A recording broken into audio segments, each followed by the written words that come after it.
Have you ever faked an injury, like a broken arm, and worn a sling just to get closer to somebody and draw attention to yourself? That's what Ted Bundy did with most of his victims. So many of you probably know about Ted Bundy, but not his full story and how he got away with most of the things he did. So by the end of this, you will have learned about him, his victims, and basically the type of guy to stay away from. I've watched many documentaries on him, and I've researched him a bunch recently. And so in all, I'll be going over his backstory, his victims, and his punishment. So Theodore Robert Cowell was born on November 4th to Eleanor or Louise Cowell. His grandparents were afraid that he would get bullied because he was born to a single mom, so they took custody of him. And for the longest time, Ted Bundy thought that his mom was his sister because of this. His grandpa was abusive and his grandma was submissive. So in 1951, Louise, his mom, packed up their things and moved to Washington to live with cousins. And in Washington, this is where she married Johnny Bundy, and who later on adopted Ted. So Ted was a good kid from the start, but it was odd to everybody that he preferred isolation other than parental affection, unlike every other kid. His parents, Johnny and Louise, went on to have 4 more children, which this made Ted least priority, so he didn't get as much attention. Let's see, so this is Ted when he was little, and this is his mom.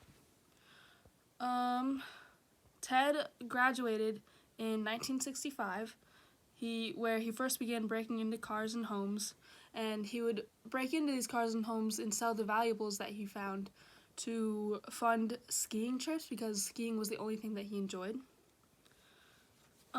He attended Puget Sound University, and he excelled academically there, but not socially. So he then transferred to the University of Washington, where he fell in love, but he got his heart broken. So that kind of sucks. And he traveled around and then had a semester at another college and then returned to Washington. He then learned of his father, which him learning of his father, who wasn't ever in his life, made his personality change quite a bit. So he went from this shy, introverted person, to somebody that was very outgoing and confident in the man that he was. He got his bachelor's degree in psychology in 1972. He then fell in love with Elizabeth Kendall, who was divorced and had a daughter at the time, and that's them together. In 1974 is when college girls started to go missing, and Ted was in question. This leads me to talk about his victims. So his first known survivor, or the first known survivor of Ted, was 18 years old. Her name was Karen Sparks, but she went by Joni Lenz. She was attacked in her sleep on January 4th in 1974. She spent 10 days in a coma, and he had caused her permanent brain damage. And when she woke up, she had no recollection of the attack. Another would be Linda Ann Healy, who was 21. There was blood on her bed sheets, but there wasn't enough to clarify if she bled to death or not. Ted knocked her out and then removed her pajamas and put on new clothes, which was very odd. And her skull and jawbones were later found in Taylor Mountain, which was an hour from her house. Donna Manson is another victim of Ted's, and she was 19. She disappeared on her way to a campus concert.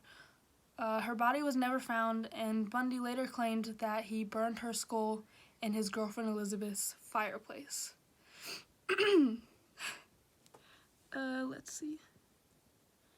So, Ted told Elizabeth over the phone that the force would just consume him. And, let me go back. These were his victims, most of them. They were referred to as Bundy's wives, which is weird. So Ted eventually told Elizabeth over the phone that the reasons he did these things is the force would just consume me. That's what he told her. Confessions led to a murder spree, and he eventually escaped twice. Once he jumped out of a courthouse window, and another he escaped to Florida. He was executed in 1989, and by electric chair. And this was a national event. People would chant things like "Burn, Bundy, burn," and fraternities had painted on their doors and walls, "Watch Ted fry, see Ted die." This is the car that he was pulled over in so many times by cops, and he was suspected many times. This is him in prison. So by now you will have learned about his early life, main victims, and punishment he received.